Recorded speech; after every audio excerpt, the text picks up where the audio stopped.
Bonsoir, bienvenue à tous pour cette émission spéciale, ce 28e Rendez-vous du Futur, ici au Cube, à Issy-les-Moulineaux. Vous le savez, les Rendez-vous du Futur, c'est une émission qui explore la société qui nous entoure, la révolution numérique, qui l'interroge à travers des dialogues avec des personnalités de tous les horizons. Cette émission est parrainée par Joël de Ronet, et qui est parmi nous ce soir au Cube, et nous en sommes vraiment très heureux. Ce soir est une émission exceptionnelle, puisqu'il va y avoir l'émission habituelle, suivi d'une émission débat.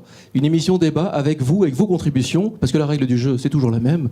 Vous partagez, vous contribuez, et vous faites rayonner ce que vous entendez, vous faites voir ce que vous allez regarder ce soir ici. Et vous êtes très nombreux. Nous en sommes à plusieurs centaines de questions sur l'appli du chat sur rendez-vous-du-futur.com. Vous êtes très nombreux sur Twitter également sur le hashtag RDVF. Et vous êtes très nombreux, vous êtes même rassemblés dans des lieux. J'en profite pour saluer Bordeaux. Les Bordelais, vous êtes, je crois, nombreux à la Maison éco-citoyenne à Bordeaux, sur le quai Richelieu.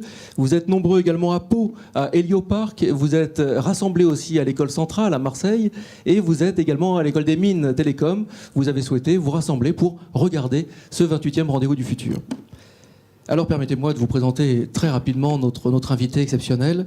Il conseille l'Union européenne, il conseille des chefs d'État du monde entier. Il est maître de conférence du programme des dirigeants d'entreprise à l'école Wharton. Il est président de la Fondation sur les tendances économiques. Ses livres sont traduits dans plus de 35 langues. Il sort aujourd'hui un livre passionnant, La nouvelle société du coût marginal zéro. Livre qui prédit notamment l'éclipse du capitalisme. Nous allons en parler. Je suis vraiment très heureux d'accueillir Jeremy Rifkin.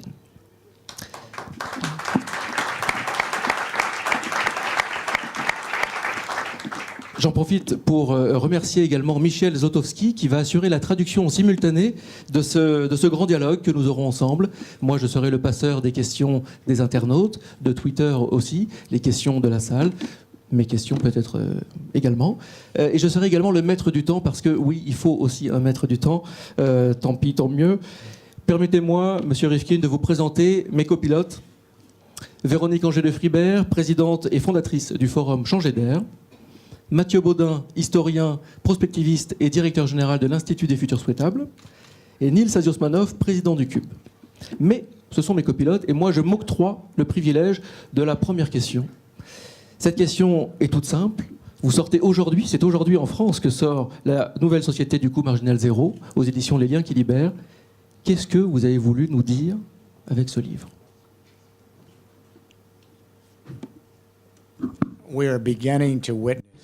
Nous commençons à voir l'émergence d'un nouveau système économique sur la scène du monde. Ça s'appelle l'économie du partage et les communaux collaboratifs. C'est le premier système économique à émerger depuis la venue du capitalisme et du socialisme au début du 19e siècle. Donc c'est un événement historique remarquable. Cette économie de partage et les communaux collaboratifs fleurissent aux côtés de l'économie d'échange du marché capitaliste. Parfois, ils collaborent, parfois, ils sont en concurrence. Mais ce que moi, je pense qu'il va se produire, c'est que d'ici 2050, allez, 25-30 ans d'aujourd'hui, le capitalisme sera toujours parmi nous. Il sera complètement transformé.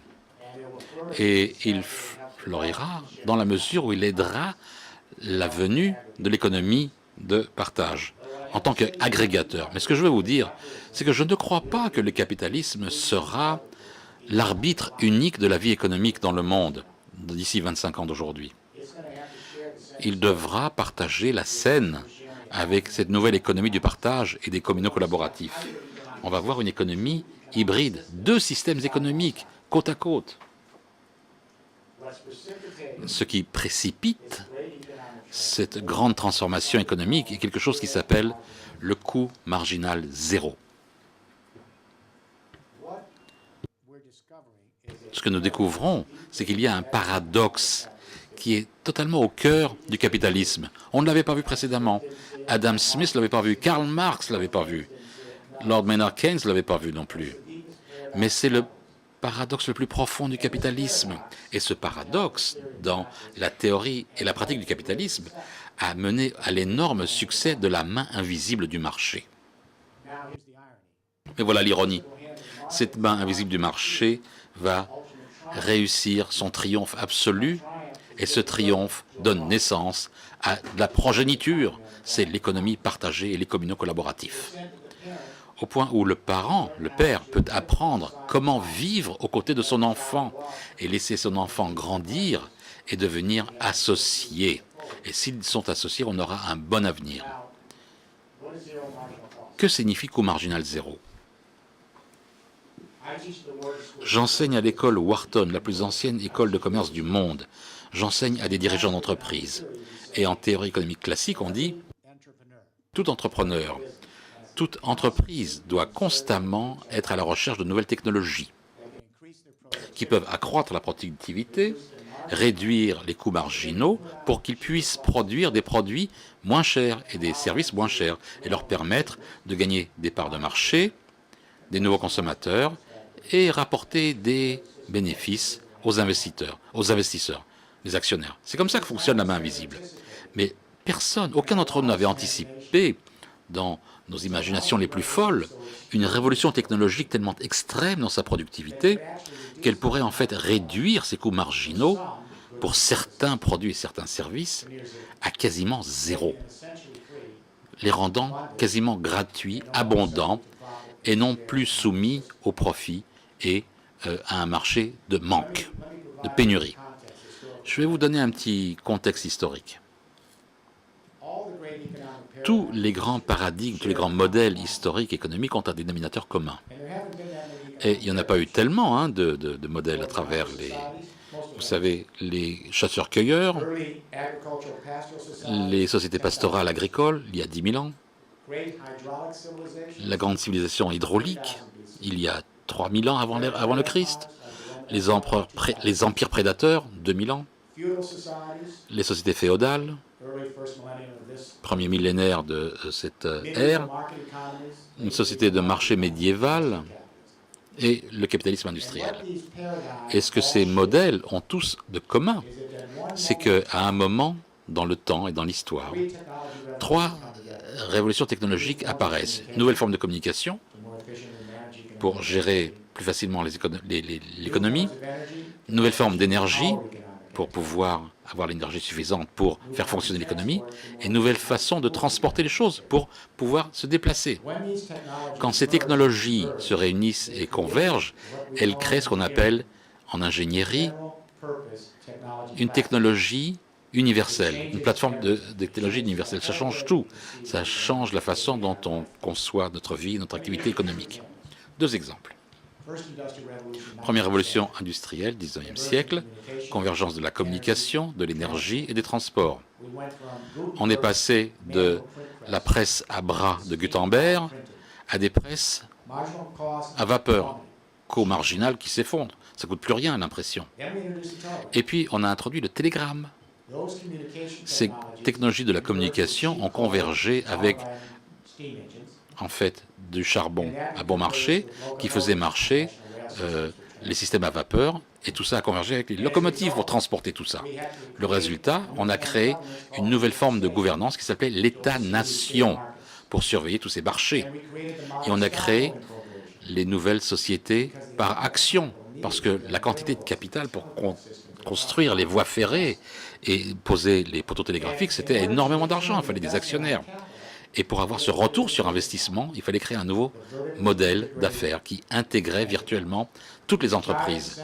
Ces grandes entreprises centralisées, verticalement intégrées, mettaient tout sous le même toit, à travers tout un système, toute une société économique, parce que c'était les manières les plus efficaces de réduire les coûts marginaux, mettre sur le marché des biens et des services moins chers et transformer la vie. Au XXe siècle, on a amplifié ce business plan avec la 2e révolution industrielle. Électricité centralisée, téléphone, radio, télévision, communication, convergé avec du pétrole bon marché, des moteurs à combustion interne et un nouveau réseau de transport, les routes, les autoroutes, les voitures, les autocars. Cette 2e révolution industrielle a couvert le XXe siècle et a atteint son pic en 2008. Lorsque le pétrole est arrivé à 127 $ le baril sur le marché, l'économie s'est arrêtée. Parce que toute les communications, l'énergie, le transport, toute cette configuration du XXe siècle repose sur l'énergie fossile.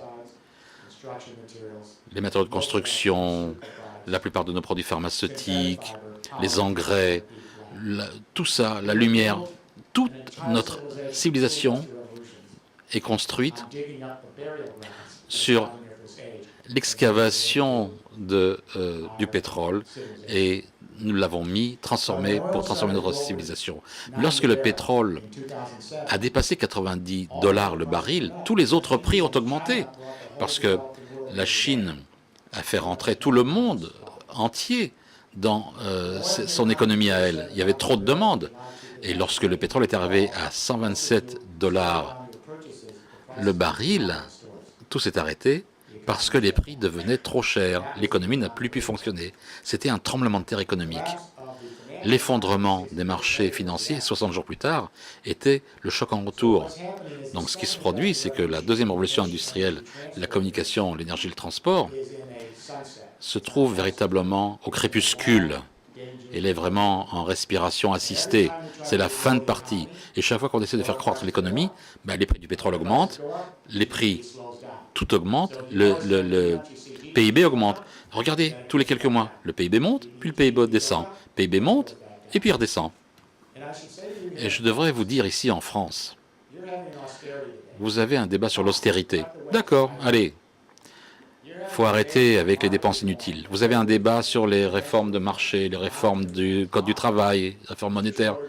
M. Schröder l'a fait il y a longtemps en Allemagne, il fallait le faire. Mais, si c'est tout ce que vous faites, et que vous vivez toujours dans un système d'énergie, de transport et de communication du XXe siècle, vous ne ferez jamais, jamais bouger cette économie. Et je vais partager une anecdote avec vous. Quand Angela Merkel est devenue chancelière, elle m'a invité à Berlin, dans les premières semaines de ce gouvernement, pour l'aider à résoudre le problème de la croissance de l'économie allemande, qui est la troisième économie du monde, avec 80 millions d'habitants.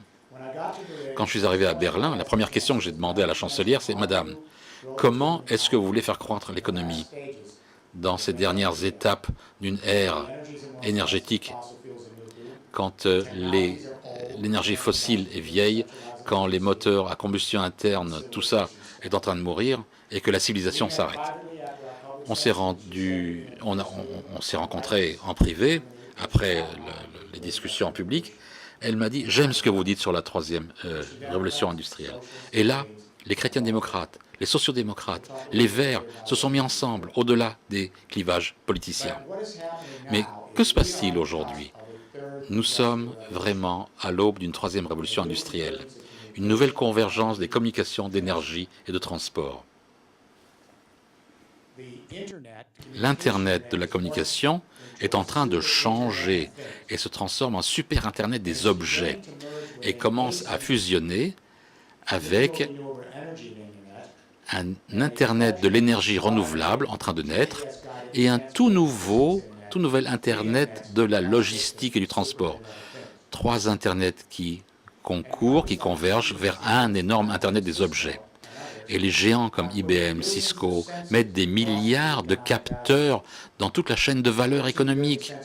30 milliards de capteurs sont déjà en place. Ces petits capteurs qui prennent, si vous voulez, qui captent ce qui se passe dans les champs où le blé est en train de pousser et renvoie les données. Il y a des capteurs dans les usines, dans les entrepôts, les centres de distribution, dans les routes intelligentes. Il y a des capteurs dans les magasins de détail et même à vos domiciles qui envoient toutes les secondes, toutes les millisecondes des données à travers l'Internet. Dans certains appartements intelligents, vous avez probablement des produits Schneider qui vous permettent, avec vos applications sur votre smartphone, qui vous connectent à tous vos instruments que vous avez à la maison, tout votre équipement électroménager. Et tout ça est relié au réseau électrique. Et quand le prix de l'électricité augmente, vous pouvez automatiquement réduire le fonctionnement de tout votre électroménager. Donc, pour l'instant, il y a 30 milliards de capteurs. Mais d'ici 10 ans, il y aura 1000 milliards de capteurs qui connecteront tout le monde. D'un côté, bon, c'est très intéressant. On peut communiquer tout le genre humain en temps réel. De l'autre côté, ça fait un peu peur.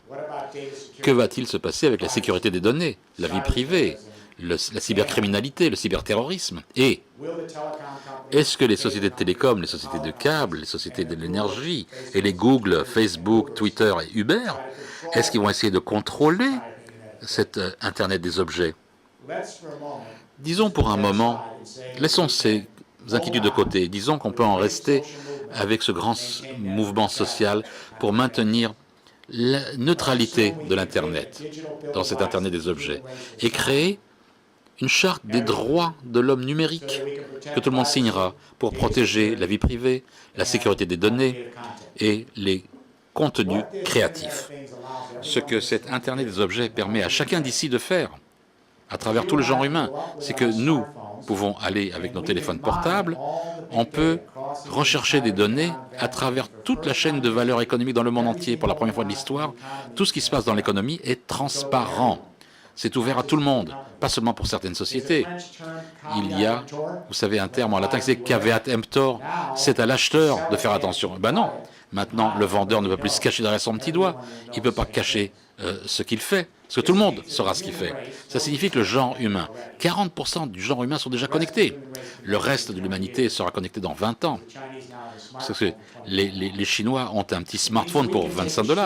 Ça veut dire qu'on peut prendre une feuille de cette activité, créer nos propres algorithmes, nos propres applications qui vont nous permettre d'accroître de façon dramatique notre productivité, réduire nos coûts marginaux à quasiment zéro et produire et partager nos propres biens et services les uns avec les autres dans une économie collaborative, dans les communautés collaboratives.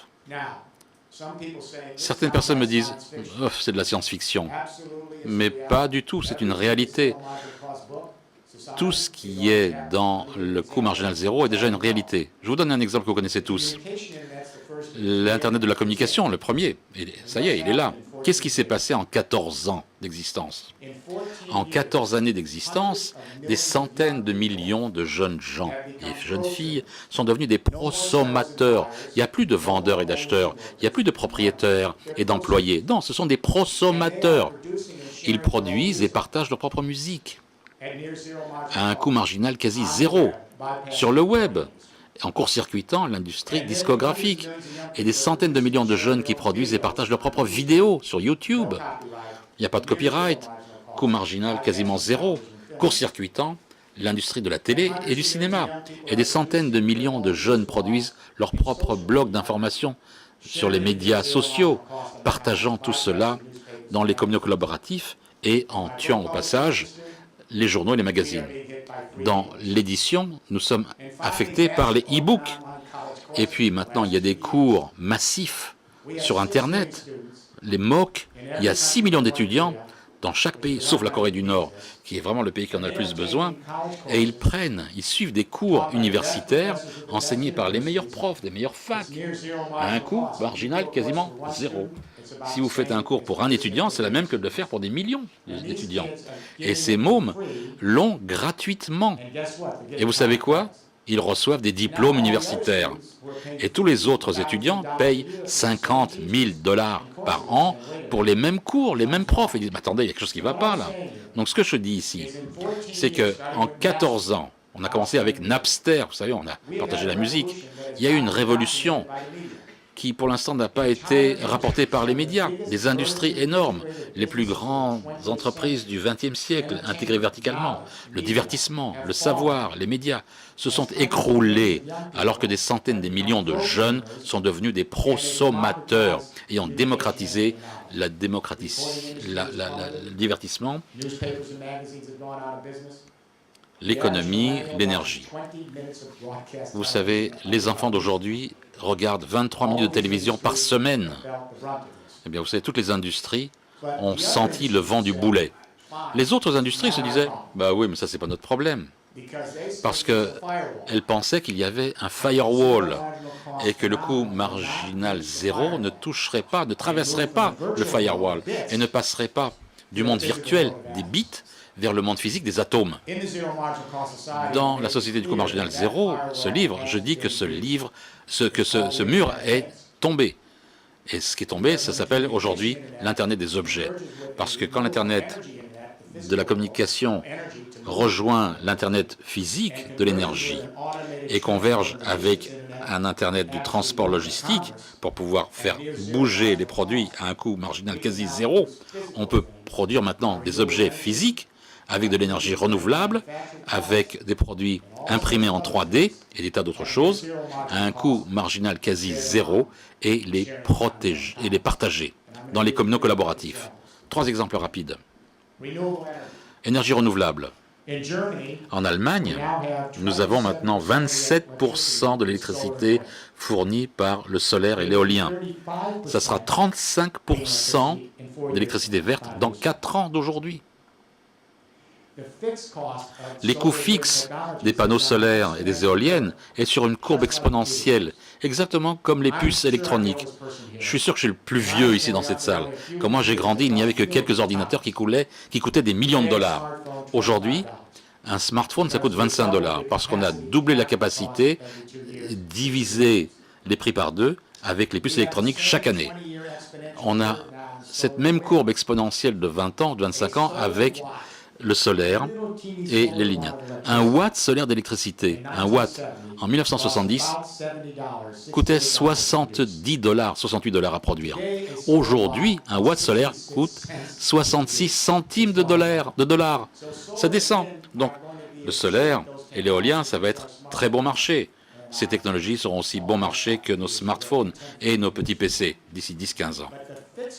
Mais les coûts fixes, une fois que vous avez payé pour ce panneau solaire, une fois que vous avez payé pour cette éolienne et cette pompe géothermique, eh bien quoi? Le coût marginal devient zéro. Le soleil ne vous envoie pas de facture. Il n'y a pas de facture. C'est gratuit. Il faut simplement nettoyer le panneau solaire. Le vent ne vous envoie pas de facture. Il faut garder propre la turbine. La pompe géothermique qui vient du sol ne vous envoie, la pompe vous envoie pas de facture. Il faut simplement garder la pompe, maintenir la pompe en bon état. Donc, qui produit toute cette nouvelle énergie en Allemagne? Vattel, EMDW, E.ON, RDW, les géants de l'énergie du XXe siècle en Allemagne. Non, c'est pas elles. C'est pas ces sociétés. C'est des millions de personnes en Allemagne. Des petits propriétaires, des associations de quartiers, des petits groupes, des PME, des PMI, ont créé des coopératives qui sont des micro-communaux gérés de façon collective. Et ils ont créé des coopératives. Ils ont réussi à obtenir des prêts à bon marché des banques, aucune aide gouvernementale, et les banques étaient prêtes à, à prêter puisqu'elles créent de l'énergie. Et ce sont elles, ces petites sociétés, ces grandes coopératives, qui créent l'électricité.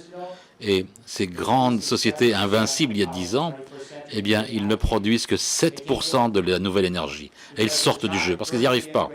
Parce qu'une grande entreprise géante, verticalement intégrée, était développée, était créée pour contrôler de l'énergie concentrée, centralisée. Elles ne peuvent pas concurrencer des milliers, des millions de petites entrepreneurs qui produisent de l'électricité et qui le remettent dans le réseau. Il n'y a que les coopératives qui peuvent faire ça. Dans 10 ans, vous aurez à avoir des millions de petits producteurs, puis des millions, des centaines de millions, qui vont produire leur propre énergie à partir du solaire, de l'éolien, du géothermique, localement, au sein de leur communauté, parce que c'est sur la même courbe exponentielle que les puces informatiques. En 25 ans, des gens, des millions, des centaines de millions partagent de la communication, des informations à un coût marginal de zéro. Je ne suis pas le seul à le dire. Vous savez, M. Kurzweil est le président de Google, précédemment au MIT. Il a les mêmes chiffres que moi. Il est un peu plus optimiste, il dit 25 ans. Disons, regardez, l'industrie, la production, les grandes sociétés du XXe siècle. Nous avons des centaines de milliers de gens qui ont pour hobby de faire de l'impression 3D et des petites coopératives et des petites start-up qui produisent de l'impression en 3D. Ce n'est pas de la fabrication manuelle, mais c'est de l'infofabrication. Vous savez, les jeunes partagent tous les logiciels gratuitement, aucun coût marginal. Et qu'utilisent-ils comme matière première pour le filament de l'imprimante 3D? Des ordures, du plastique recyclé, du papier recyclé, des objets métalliques recyclés qui sont en train de faire fondre. Et les logiciels disent à ce filament d'imprimer couche par couche des nouveaux produits, des objets. Et la plupart de ces imprimantes 3D, eh bien, l'énergie vient d'énergie renouvelable produite à un coût marginal zéro. Et certaines sociétés utilisent des véhicules électriques pour transporter leur production vers les marchés ou vers les communaux collaboratifs avec des voitures qui fonctionnent aux piles à combustible. Et d'ici 10 ans, ces voitures seront imprimées, fabriquées par impression. La première voiture imprimée en 3D a été montrée à Chicago. Vous l'avez tous vu sur le web. Ça s'appelle la Strati, une voiture italienne, merveilleusement conçue, bien sûr. Des petits moteurs qui sont placés dans chaque pays, dans chaque endroit, et sa production va commencer à la fin de cette année. Et ces produits imprimés 3D dans les véhicules électriques avec de l'énergie renouvelable à coût marginal zéro, sans conducteur, eh bien, vont fonctionner grâce à un système logistique dirigé par le GPS et tous les coûts de transport seront marginalisés. Le président Obama a promis que chaque école aura une imprimante 3D, comme les premiers ordinateurs. Vous allez le faire aussi en France. Mais vous savez quoi? D'ici 10-15 ans, chaque petit écolier en France va venir en 6e avec son iPhone dans une partie de son sac à dos et sa petite imprimante 3D dans l'autre poche, comme ils ont aujourd'hui les petits téléphones. Et ils vont savoir comment créer les logiciels pour créer des produits physiques. Que se passe-t-il quand toute une génération de centaines de millions d'élèves et d'étudiants à travers le monde grandit avec des imprimantes 3D, comme ils ont grandi avec des PC et des smartphones? Comment est-ce que ces grandes sociétés verticalement intégrées du XXe siècle vont pouvoir concurrencer ça? Tout le monde ne va pas créer des produits très élaborés, très sophistiqués. Un iPhone, peut-être que simplement les plus malins vont créer leur propre entreprise. Mais ça, c'est une révolution. Dernier exemple. L'automobile. La pièce au cœur de l'économie du XXe siècle. Toute l'économie mondiale était sur l'automobile. Vous savez, le tourisme, les centres commerciaux, les banlieues. Quand j'ai grandi, posséder une automobile, c'était un but. C'était le passage à la propriété privée.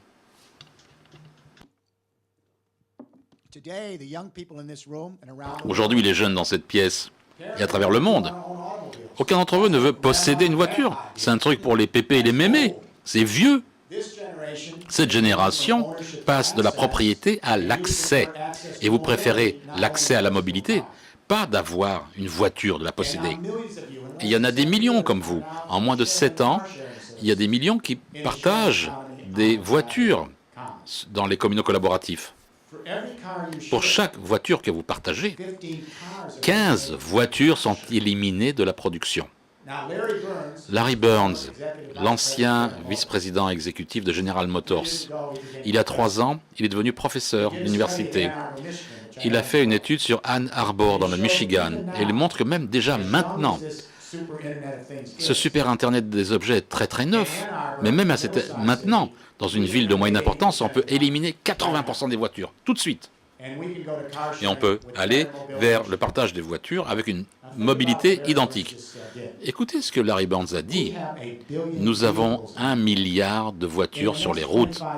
Dans les 25 ans, cette génération qui partage, quand elle va mûrir, et ils ne vont pas avoir besoin de 800 millions de ces voitures. Les 20% restants, c'est-à-dire 200 millions de voitures, seront partagées. Ce sera des piles à combustible. Ils fonctionneront à un coût marginal zéro d'énergie. Ils seront imprimés 3D à un coût marginal quasi zéro localement. Il n'y aura pas de conducteur. Il n'y aura pas besoin de payer le travail et ils seront guidés par GPS. Ça change l'équation. C'est vraiment une révolution. Et ce qui est tellement intéressant, c'est que toute cette génération, elle le fait. Et personne ne comprend l'implication pour le système capitaliste. Juste deux dernières choses.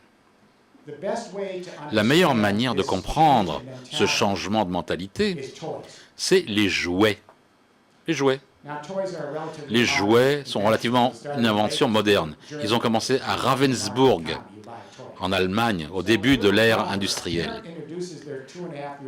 Vous savez, les parents donnent à un enfant de 2 ans et demi, ils le présentent ce que c'est que le capitalisme. Ils lui disent, voilà, c'est un jouet, on l'a acheté dans un magasin, on te le donne. C'est à toi maintenant, c'est ta possession. Ça appartient pas à ton frère, non, non, non, c'est pas à ta sœur, c'est à toi. Et tu dois être responsable de ce jouet. Cet enfant se dit, oh là, j'ai quelque chose que mon frangin et ma sœur n'a pas. J'ai un statut, j'ai du pouvoir et je possède quelque chose. La nouvelle génération des parents dans mon pays, et je comprends que ça commence aussi en France, ici, ils vont voir ces énormes sites de partage des communaux collaboratifs où il y a des milliers et des milliers de jouets qui sont partagés. Les parents souscrivent, s'abonnent et ils reçoivent un certain crédit. Et puis télécharger et avoir ce jouet envoyé chez eux dans 10 ans par des drones ou des véhicules électriques sans conducteur, un coût marginal 0. Et ils donnent le jouet à leur enfant et ils disent, tu vois ce jouet, une autre petite fille, eh ben, elle a apprécié ce jouet. Et ça l'a fait sourire, ça lui a fait du plaisir dans la vie. Et elle en a fait très très attention à ce jouet parce qu'elle savait qu'un autre enfant pourrait avoir un jour ce jouet et pourrait le partager. Donc maintenant, elle te donne ce jouet. C'est maintenant ton jouet pour que tu aies une expérience de la joie qu'elle a pu avoir. Ça va te faire sourire parce que toi, tu vas faire attention à ce jouet pour qu'un autre enfant, ensuite, pourra avoir du plaisir grâce à ce jouet. L'enfant apprend qu'un jouet n'est pas une possession à défendre, une propriété privée. C'est une expérience d'un accès et du partage et de faire attention à quelque chose qui servira à d'autres. Voilà le changement qui se produit. Dernière chose. Tout le monde ici pense à qu'est-ce que ça veut dire pour l'emploi, pour l'économie et l'environnement. Certains d'entre vous se souviennent, j'ai écrit un bouquin en 1995, La fin du travail, préfacé par Michel Rocard, et je disais qu'il fallait faire la semaine de 35 heures, c'est ce qui a été fait en France. Madame Aubry, je pense, a mis cela en musique ici.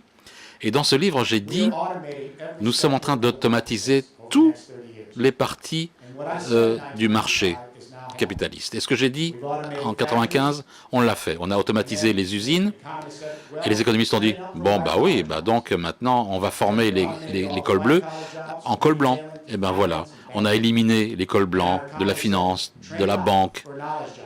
Et on a dit, bah, former les cols blancs aux fonctions d'employés du savoir. Et maintenant, on n'a plus besoin des radiologues, des comptables, des avocats, parce qu'on a des algorithmes pour tout ça. Mais qu'est-ce qu'on va faire? On automatise tout.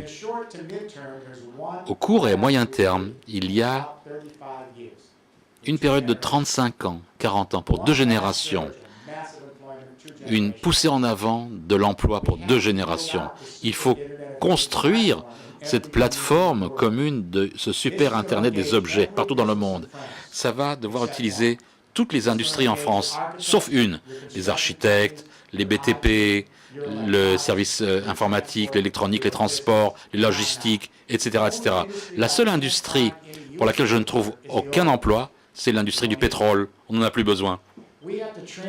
Il faut transformer tout le réseau à partir de l'énergie fossile et nucléaire pour distribuer l'énergie renouvelable dans chaque quartier.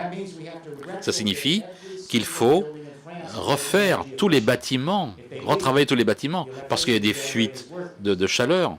Et donc ça va garder du travail dans le BTP pendant 40 ans. Qui va travailler? Qui est-ce qui va isoler les bâtiments? Des employés non qualifiés ou semi-qualifiés. Qui est-ce qui va mettre en place tous les tuyaux?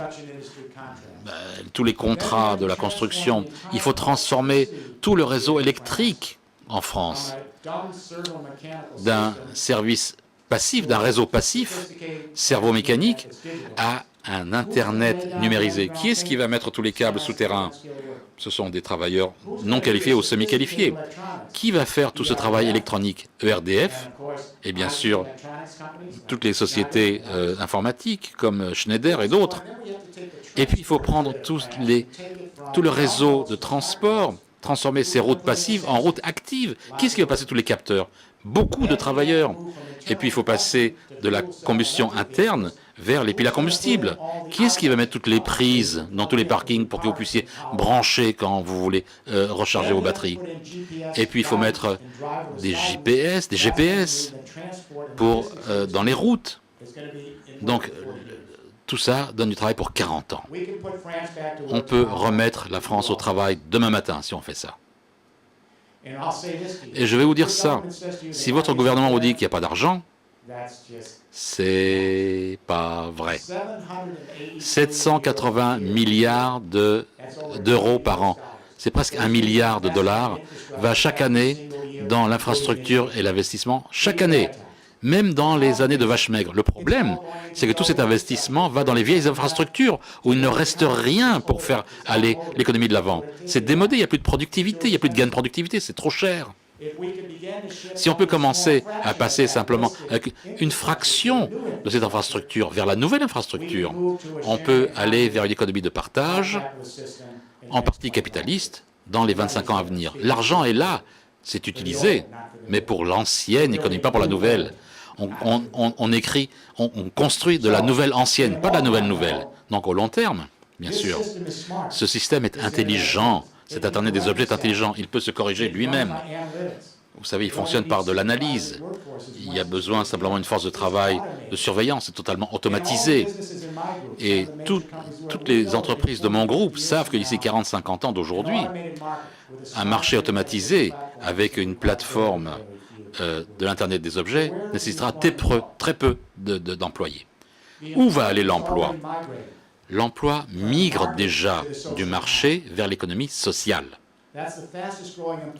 C'est l'employeur avec la plus grande croissance à travers le monde. L'économie sociale est massive, mais les économistes l'ignorent. Le secteur sans but lucratif, c'est le secteur où on crée du capital social, des communautés. On prend soin les uns des autres, des écoles, des crèches, des arboretums, des lieux de sport, de culture et tout cela. Il y a beaucoup d'activités dans notre vie de tous les jours, pour notre bien-être, qui ne sont pas de l'économie de marché. L'emploi migre vers ce secteur. Et en France, je crois que 13% des salariés sont dans ce secteur, à but non lucratif. Chez moi, c'est 10%. Et on ne reçoit pas d'aide gouvernementale, comme disent les économistes, pas du tout. Les revenus reviennent des redevances pour services rendus. Donc c'est une institution viable. Nos jeunes vont avoir une option de construire cette infrastructure et une option d'aller vers la création du capital social, d'être des entrepreneurs sociaux. Et c'est beaucoup plus intéressant, je dois le dire. Lord Keynes, il avait raison, il a écrit un petit essai, vous savez, sur 3 pages, une petite lettre à ses petits-enfants. Personne n'y a fait attention. Il a dit, vous allez entendre un nouveau mot, déplacement technologique. Tout le monde a peur que la productivité va accroître notre croissance, mais avec moins d'employés. Il a dit, n'ayez pas peur. Si on peut travailler avec ça, ça veut dire libération. Pourquoi est-ce que les humains doivent être jour après jour dans des tâches sans aucun sens?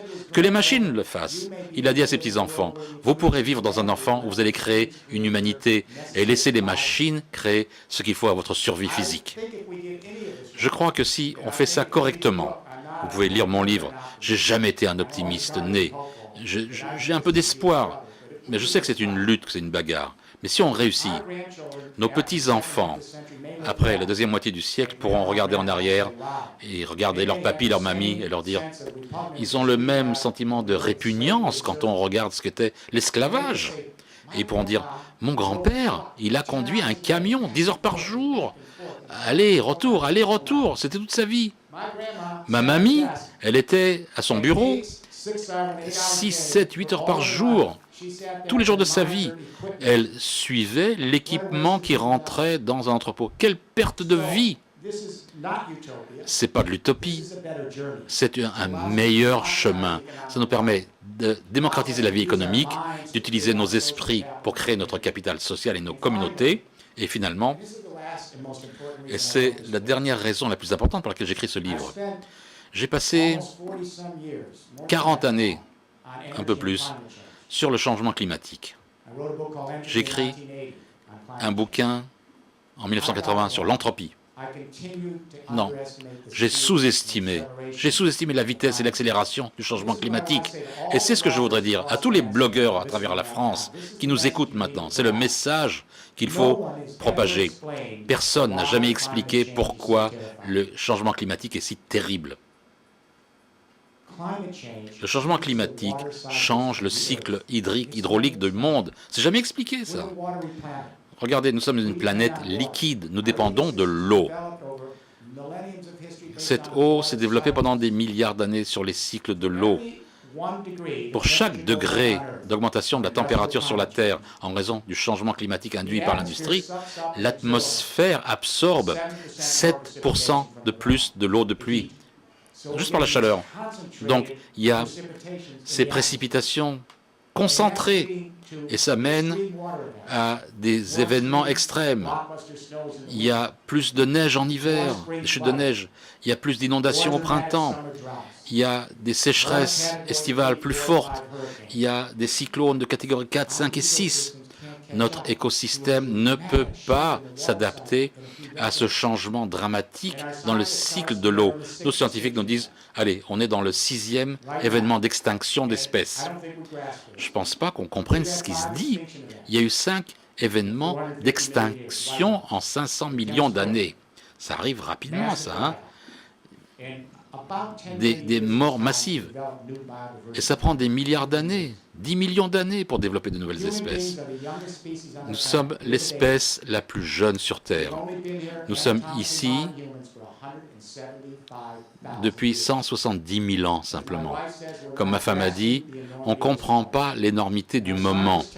Nos scientifiques nous disent, dans toutes les études, nous sommes dans la 6e extinction d'espèces en temps réel. On pourrait perdre jusqu'à 70% de toute forme de vie d'ici la fin de ce siècle. Il y a des bébés qui seront vivants à la fin de ce siècle. 99,5% de notre force vont disparaître. J'écris ce livre et mon éditeur m'a dit « Mais non, mets pas un titre comme ça, le coût marginal zéro, personne ne va lire ce bouquin ». Non, ils m'ont dit ça. Mais la raison pour laquelle j'ai fait ça, c'est que je veux que ce terme, qu'il soit dans l'esprit de chaque enfant de la prochaine génération, à partir de la seconde où il va à l'école, qu'il pense coût marginal zéro, coût marginal zéro, coût marginal zéro. Pourquoi? C'est la feuille de route ultime pour arriver à une civilisation écologique. Parce que si on peut avoir une productivité maximum en utilisant le minimum de ressources terrestres, c'est la raison pour laquelle on peut les produire pour quasiment un coût zéro. Et le coût marginal zéro auquel nous produisons le maximum de choses avec un minimum de ressources, parce qu'on a optimisé notre efficacité, on peut partager ces produits avec d'autres dans une économie participative, avec des communaux collaboratifs, partager encore et encore et encore nos maisons, nos voitures, nos outils, il y aura moins de stress sur la planète. Et si on peut aller vers un Internet de l'énergie avec toute l'espèce humaine, pour qu'on produise tous notre énergie verte, voilà, on arrêtera avec l'énergie fossile. La société du coût marginal zéro est le seul plan que je connaisse qui puisse nous faire régler le problème du changement climatique. Et je dis aux dirigeants mondiaux que je vois, si vous avez un plan B, dites-le moi. Mais il n'y a pas de plan B. Vous restez dans le XXe siècle. Pour cette jeune génération, tous les blogueurs ici en France et les blogueuses, il y a une occasion. Rejoignez l'Allemagne. Vous avez une expertise mondiale. Personne n'en sait plus sur l'énergie que vos sociétés de transmission. Elles doivent être simplement dans 2 portefeuilles. Un changement à long terme de la deuxième révolution industrielle vers la troisième révolution industrielle. Vous avez des sociétés, des BTP comme Bouygues, qui a créé le premier immeuble à énergie positive au monde. C'est aussi important que le premier moteur à combustion interne. Vous avez des sociétés comme Schneider, Rexel et tout ça, qui sont des numéros 1 mondiaux. Vous avez des industries de transport Renault-Nissan, premières au monde. Il n'y a aucune raison pour laquelle la France ne devrait pas passer à l'avant et permettre à une nouvelle génération de mettre en place cette plateforme d'Internet des objets, numériser l'économie française, faire un partenariat avec l'Allemagne et faire passer toute cette révolution à travers l'Europe. Numériser pour les milliards de gens en Europe et les régions autour. Dernière pensée, dernière réflexion. La Chine le fait désormais. L'Allemagne en Europe, la Chine en Asie. Je n'avais pas beaucoup d'espoir sur la Chine. Mais mon troisième bouquin, mon bouquin, La troisième révolution industrielle, a été publié en Chine. Wang Yan, qui est le responsable de la région de Canton, lui a pris le livre et l'a endossé. Le nouveau Premier ministre chinois, Li, il a écrit sa biographie et je l'ai lu sur Google et je dis à ma femme, mais ça c'est une blague, c'est quelqu'un qui a fait une blague. Dans son biographie officielle du Premier ministre, il a dit que c'était un fan de Jeremy Rifkin et de la troisième révolution industrielle. Moi, je n'avais jamais rencontré ce type. Et il a dit au gouvernement central de la Chine de travailler sur les thèmes que je vous ai présentés ce soir. J'y suis allé en septembre dernier en visite officielle. J'ai rencontré Wang Yang, qui est le vice-premier ministre.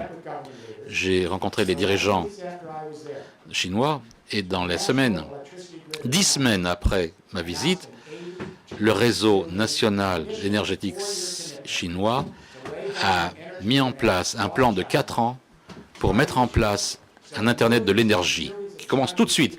Des millions et des millions de Chinois vont pouvoir produire et générer leur propre énergie solaire, éolienne et la renvoyer vers un Internet de l'énergie. Et ils vont faire ça avec leur Internet de la communication. Ces deux Internets vont être fusionnés avec le troisième Internet de transport. Ça sera l'Internet des objets. Donc j'espère qu'il y a une génération en France qui est prête à faire ce pas. Mon espoir, c'est que l'année prochaine, dans cette conversation, qu'on l'aura ici, personne n'ira aussi vite que la France. Et on le fait en ce moment dans une région de France, dans le Nord-Pas-de-Calais. Notre groupe mondial avec des sociétés françaises dans le Nord-Pas-de-Calais, dans toute la région. Là, toute la région est mobilisée. Ça devrait être le cas dans toutes les régions de France. J'espère qu'on commencera demain. Merci de votre attention. Merci beaucoup, Jérémy Rifkin. Effectivement, nous comprenons vraiment les messages que vous avez souhaité faire passer avec ce livre, La nouvelle société du coût marginal zéro. On va passer à la deuxième partie de cette émission, donc une émission exceptionnelle. Cette seconde partie de l'émission... Ah, il y a un problème de traduction, sans doute, de branchement peut-être. Véronique Angers va se transformer en réparatrice, en dépanneuse. Bref, cette seconde partie de l'émission, donc toujours diffusée chez vous, à la Maison éco-citoyenne, chez vous, derrière votre petit écran, à Marseille, à Paris, partout. Vous pouvez toujours la commenter, toujours la faire rayonner. Vous êtes extrêmement nombreux. On a plus de 850 questions là, qui arrivent. Bon, on ne va pas forcément tous les poser. Notre timing est un tout petit peu limité. Et je vais cependant rapidement passer la main à Niels qui me la rendra et que je rendrai. Ça fera un ping-pong et nous ferons participer également nos amis ici au Cube. On va se donner une toute petite demi-heure. Merci Jérémy Rifkin pour cette vision extrêmement enthousiasmante et stimulante de ce monde d'abondance que vous voyez émerger et qu'on espère voir émerger avec vous. Vous dites que pour y parvenir, il faut s'appuyer sur des infrastructures numériques d'intérêt général que vous avez par exemple chiffrées à 1200 milliards, voire 2000 milliards pour d'autres experts, pour le seul Internet de l'énergie aux États-Unis. Alors bien entendu, on se demande qui va pouvoir financer ça. Les coopératives seules n'y suffiront pas. À part le Pas-de-Calais, en France, l'économie va très mal. Et en fait, ça laisse un boulevard quand même assez immense aux entreprises mondiales du numérique qui concentrent déjà d'énormes pouvoirs. Ma question très simple est donc, Est-ce que ces quelques entreprises mondiales, elles se comptent sur les doigts de la main du numérique, ne vont-elles pas finalement devenir les nouveaux seigneurs féodaux des communautés, des communaux de demain? Je suis très heureux d'avoir commencé par cette question. Vous savez, j'ai passé beaucoup de temps dans mon livre sur cette question. Est-ce que le super Internet des objets va mener à la monopolisation ou à la démocratisation? Et on a un petit peu d'histoire derrière nous. Vous savez, l'industrie discographique a tenté d'éviter le partage de la musique sur Internet. Il y a eu de la législation, ils ont criminalisé le partage de la musique. Ils n'y ont pas réussi. Vous savez, les magazines, les journaux, ils ont essayé d'empêcher les jeunes de partager l'information. Mais ils n'ont pas pu le faire. Les grandes sociétés d'énergie en Allemagne, qu'est-ce qui est de plus puissant que ça? Ont tenté d'arrêter les gens de créer des coopératives et de produire et partager l'énergie. Mais ils n'ont pas pu empêcher.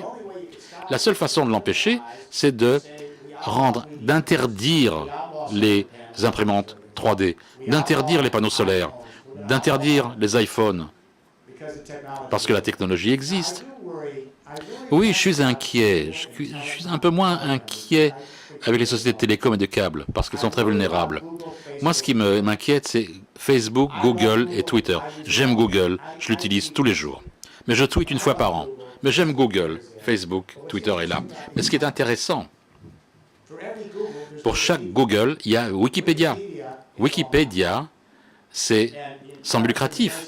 Et le monde entier se réunit et construisent du savoir et le partagent entre eux. Mais regardez ce qui se passe avec Google. Google, Facebook et Twitter, leur réussite, et c'est qu'ils ont construit un communal. Des centaines de millions d'entre nous peuvent devenir des prosommateurs à produire et à partager le divertissement, l'information, le savoir, à un coût marginal quasi zéro. Vous savez, ça a mis à mal toute une industrie, comme on le sait. Mais Google est devenu riche parce qu'ils ont utilisé notre contenu créatif et nos données. Ils l'ont vendu à des tiers pour un gain commercial et de la pub. Moi, je ne veux pas arrêter Google, Twitter, Facebook. Ils ont commencé la démocratisation de nos vies sur Internet. Toutefois, s'ils deviennent les portails sur lesquels dont on a besoin absolument, ils deviennent le bien public. Si moi je dois absolument passer par Google ou Twitter et ou Facebook, c'est du bien public. Tout le monde en a besoin. C'est un service public. Au cours du dernier siècle, qu'est-ce qu'on a fait avec des sociétés qui devenaient tellement importantes qu'elles produisaient des biens dont on a tous besoin? Les sociétés de téléphone, les sociétés d'électricité, les sociétés de gaz, production de gaz. Certaines entreprises ou certains pays les ont nationalisés. D'autres ont dit, vous pouvez rester privé, mais c'est nous qui allons le réglementer. On va déterminer quel est le prix, etc. Parce que tout le monde dépend de vous, et si vous avez le pouvoir absolu, tout le monde sera à votre merci. Et nous, on l'a fait, on a réglementé. Il va falloir, et on commence déjà un débat en Europe. Vous savez, moi je suis conseiller de l'Union européenne. Je serai avec Nelly Kroes, la commissaire pour la numérisation à Bruxelles, ce lundi. Il va y avoir une journée mondiale de la numérisation. On commence un débat en Europe. Peut-être que ces grandes sociétés, ces grandes entreprises doivent être traitées comme des services publics sociaux. Ils peuvent rester privés, mais il va falloir les réglementer avec une autorité, un organisme mondial, pour que notre contenu créatif ne soit pas compromis, et que notre vie privée et que notre sécurité ne soient pas mises à mal, et que ça reste ouvert, transparent et neutre du point de vue réseau. Voilà ce qui va se passer, à mon avis. Ce qui se passe ici maintenant, c'est que l'histoire d'amour avec Internet, depuis Steve Jobs jusqu'à Google, s'est transformée en quelque chose d'autre. Une grande conversation sociale. Tous les blogueurs de votre génération qui disent « Attendez, maintenant, il faut s'occuper de leur pouvoir. » On les aime bien, mais il faut s'occuper de leur pouvoir. On commence à voir la politisation de cette étape suivante de l'histoire. Et ça me rappelle des premières usines. Vous savez, quand les propriétaires des usines ont paupérisé les employés, ils leur donnaient suffisamment de quoi manger. Et les travailleurs ont décidé de créer les syndicats, collectivement lutter pendant 40 ans pour que notre travail soit récompensé et que nos droits soient sécurisés. C'est une bonne chose que ça se produise. Sans ça, le capitalisme s'effondrerait, parce que s'il n'y avait pas suffisamment de revenus distribués, il n'y aurait personne derrière pour fabriquer les produits. Mais réfléchissez à aujourd'hui. Utilisons Google comme exemple. Tout le monde s'inquiète de Google. Est-ce que ce n'est pas une entreprise rapace qui dit qu'elle crée un communal? Pas vraiment. Elle crée des communaux pour que, vous voyez, les créateurs puissent rencontrer les utilisateurs. Mais les profits vont, par exemple, prenons par exemple la société Uber. Hein, grâce à Google et à Goldman Sachs qui ont créé Uber, tous les profits remontent vers les États-Unis ou ailleurs. Mais ça va prendre combien de temps pour les propriétaires de voitures qui vont se dire « Mais pourquoi on a besoin de Uber ?» Le système, le guidage par GPS, le web, tout le monde peut mettre ça en place.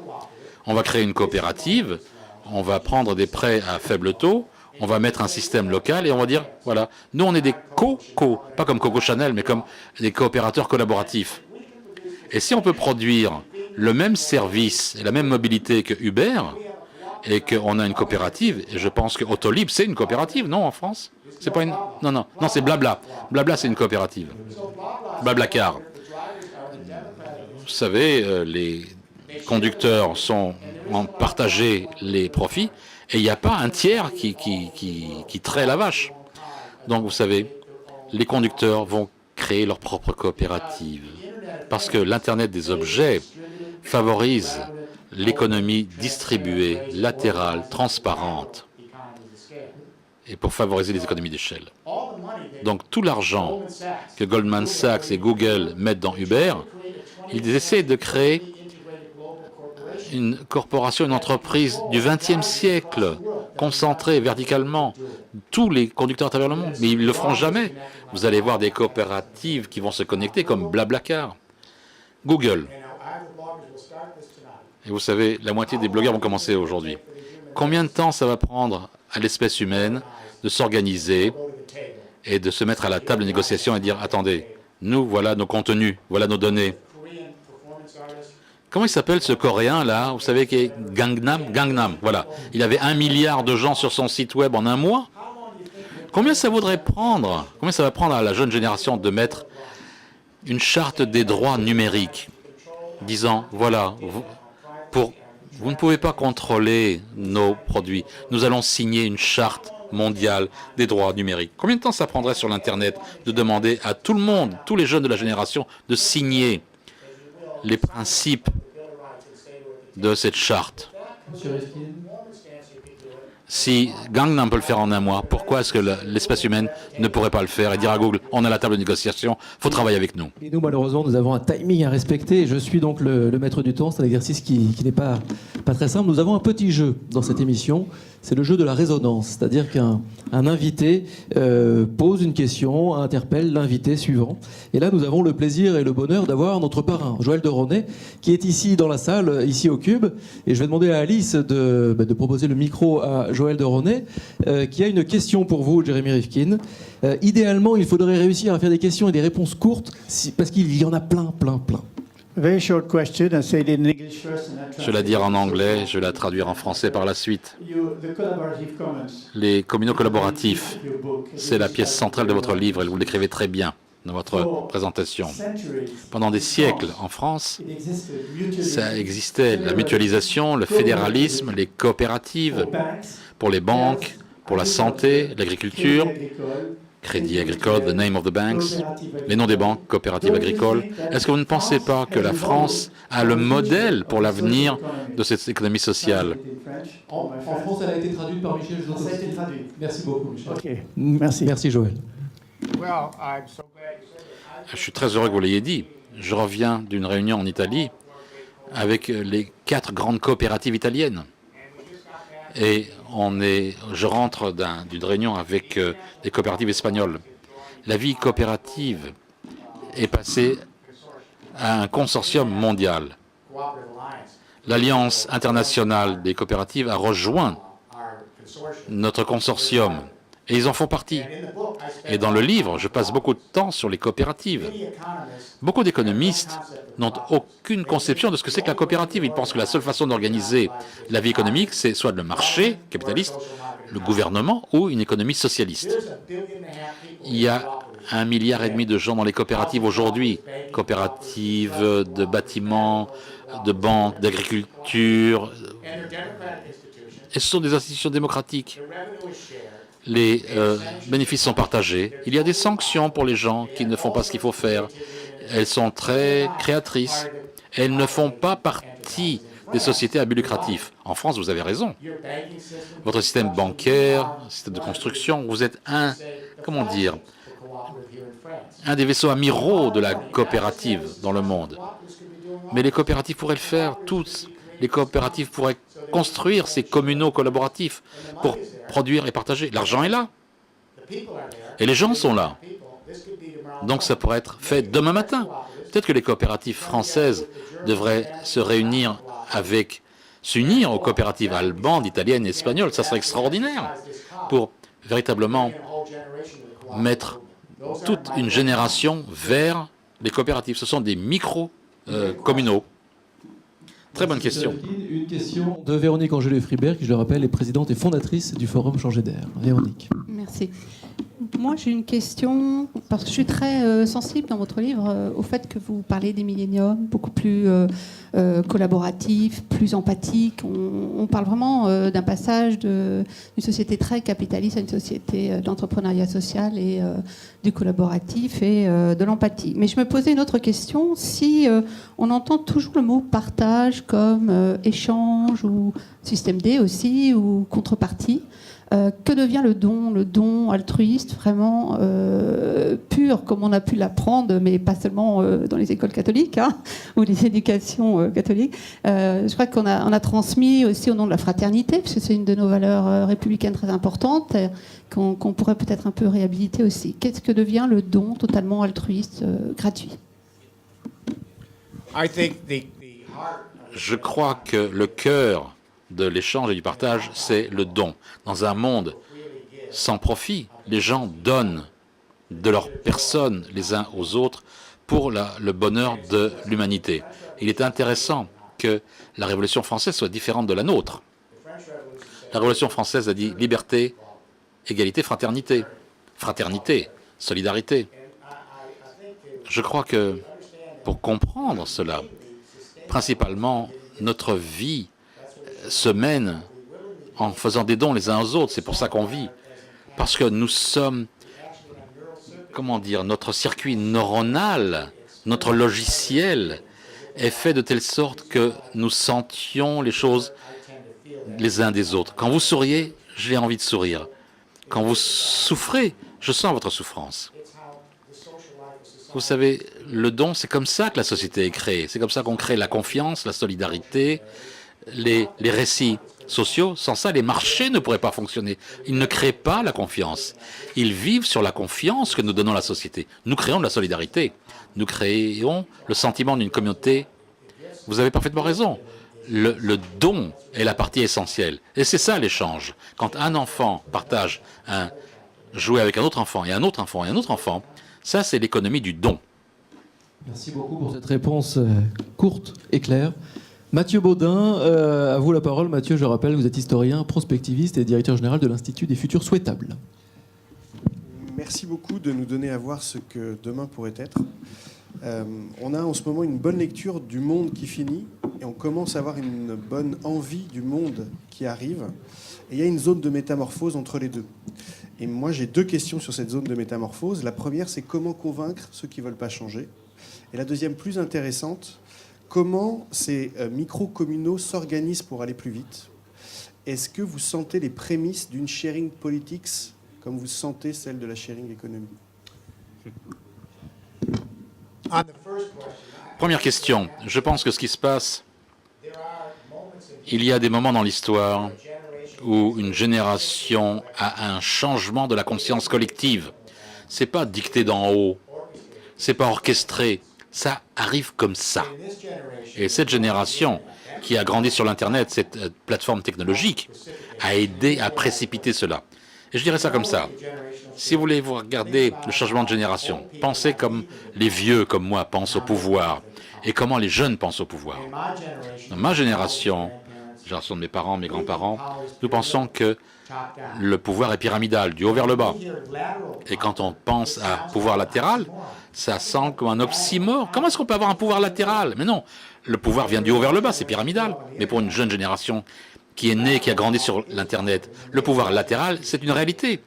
Et quand ils regardent le comportement du gouvernement, d'une entreprise, d'un parti politique, ils posent cette question. Est-ce que l'institution a un pouvoir centralisé, patriarcal, du haut vers le bas, propriétaire, fermé? Ou est-ce que cette institution, le pouvoir est distribué, collaboratif, transparent, ouvert? Et est-ce que ça favorise les économies d'échelle latérale? C'est un changement énorme dans la pensée. Il y a une génération qui a grandi sur cette technologie, commence à créer un nouveau cadre de référence. C'est très enthousiasmant. J'aimerais bien avoir 30 ans seulement aujourd'hui, parce que c'est une énorme crise dans laquelle nous sommes. C'est l'occasion de repenser le genre humain. Et ça n'arrive pas très souvent. Toujours dans la même veine du petit jeu de tout à l'heure, la résonance, nous avons rencontré une grande dame en marge de l'université Homme-Entreprise près de Bordeaux, et une grande dame qui nous parle de la jeunesse, qui nous parle de l'engagement. C'est une petite vidéo que je vais vous demander de regarder, et peut-être qui va vous interpeller. C'est une vidéo avec Madame Barbara Hendricks.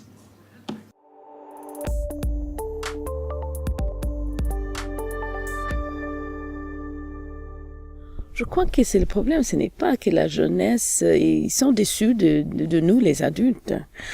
Mais il faut les donner la possibilité de trouver leur propre vision et de peut-être une autre façon de faire des choses. Peut-être ils vont réorganiser des choses et pas faire comme nous avons fait, surtout avec les partis politiques qui sont un peu, on a une sorte de sclérose aujourd'hui qui ne marche pas. Où sont les idées? Moi, je suis sûre qu'il a des idées, il a des gens avec des visions, mais il faut qu'il ose de se mettre sur la scène. Nous ne sommes pas encore ici en Europe comme aux États-Unis. Il faut avoir énormément de l'argent pour faire la politique, mais il faut des idées et il faut le courage de se mettre devant.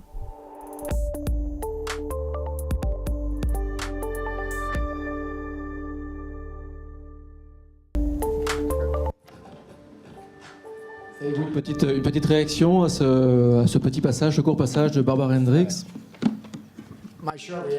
Eh bien, ma réaction courte, c'est bravo, je suis entièrement d'accord, absolument. Il est temps de laisser aux jeunes de prendre ses responsabilités, commencer à repenser le monde à nouveau. Il est temps, il est grand temps. Toute dernière question, et je propose à nos amis de la salle ici au Cube, j'ai vu une main se dresser d'un coup. Monsieur, est-ce que Alice de l'Institut des Futurs Souhaitables peut... Ce sera la dernière question de cette émission, je suis désolé. Je suis à 1300 questions. Monsieur Rifkin, c'est formidable de vous entendre, on vous entendrait pendant des heures, et ce soir, on va aller se coucher avec l'esprit apaisé. Mais vous avez écrit dans votre livre « L'âge de l'accès », malgré toute l'euphorie que suscite la révolution des communications à la perspective enivrante d'un monde entièrement interconnecté, la réalité reste 65% des habitants de la planète n'ont jamais effectué un appel téléphonique de leur vie, 40% d'entre eux n'ont pas accès au réseau électrique. Or, ça n'existe pas seulement au sud. Vous êtes conseiller de la région Nord-Pas-de-Calais. Je vous recommande, monsieur Rifkin, d'aller visiter les quartiers de Roubaix et de Tourcoing. Vous allez toucher la misère de près. Et dans cette misère, pourquoi ? Parce que le chômage a augmenté, parce que le partage des richesses va de plus en plus vers les dividendes, de moins en moins vers les salaires. Et ce que vous avez dit sur l'Allemagne et l'énergie est très intéressant, mais il faut savoir qu'en 2010, les Allemands ont brûlé 180 millions de tonnes de lignite et ont pollué plus que jamais ils ne l'avaient fait jusqu'à présent. Donc ce n'est pas du tout aussi idyllique que Mme Merkel vous l'a dit, mais c'est normal, elle est très courtoise avec les invités étrangers. Merci monsieur. Merci, monsieur.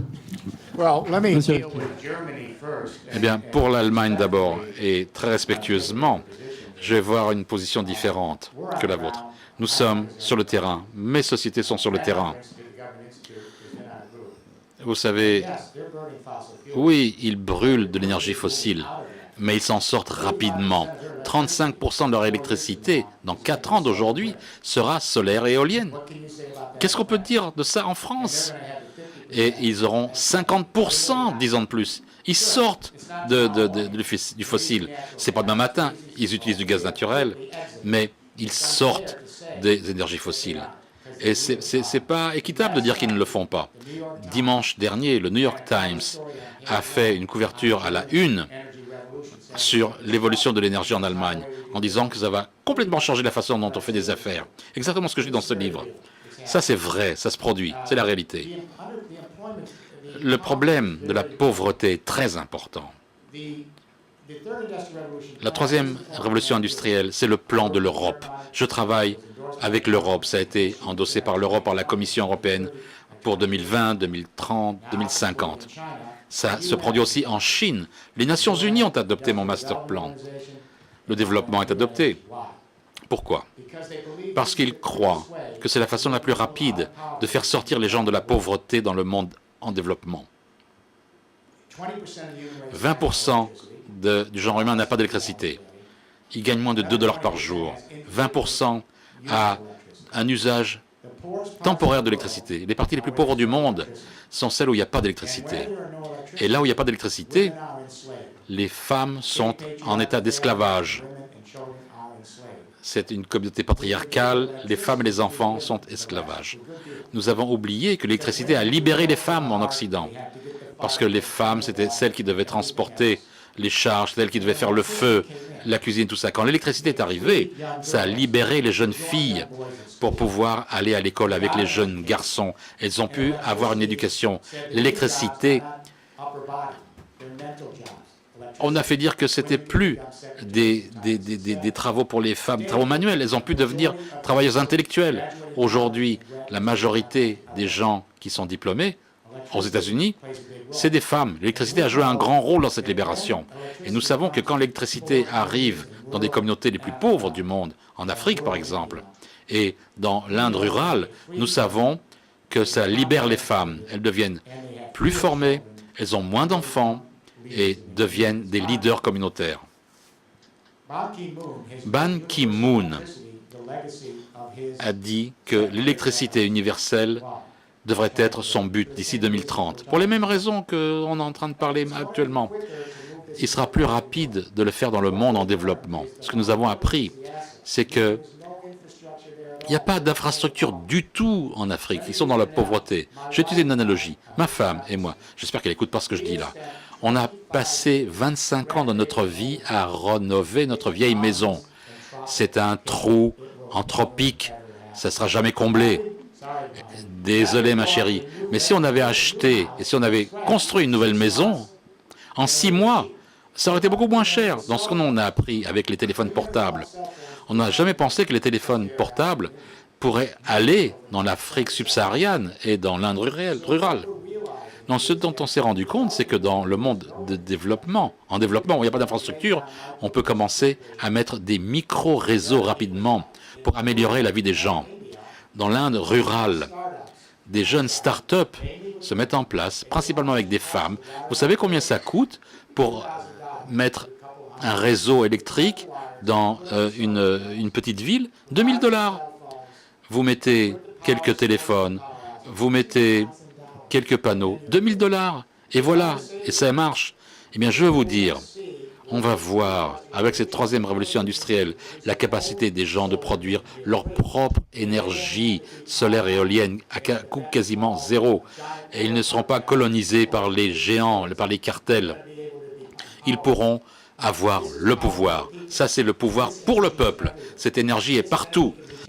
Cette énergie peut être prise rapidement et ça va être distribué à travers le monde et faire sortir beaucoup de monde de la pauvreté, très rapidement. Je le vois sur le terrain, tout de suite, en Afrique et dans l'Inde rurale. Toute Toute dernière question, c'est une question d'un internaute, une question que nous avons reçue, que je reçois ici sur la tablette, une question qui nous vient de Bordeaux d'ailleurs, puisqu'il y a le hashtag MEC qui a été rajouté, Maison éco-citoyenne de Bordeaux. Une question de Camille. Quel serait l'enjeu des enjeux, Monsieur Rifkin, pour vous, pour demain?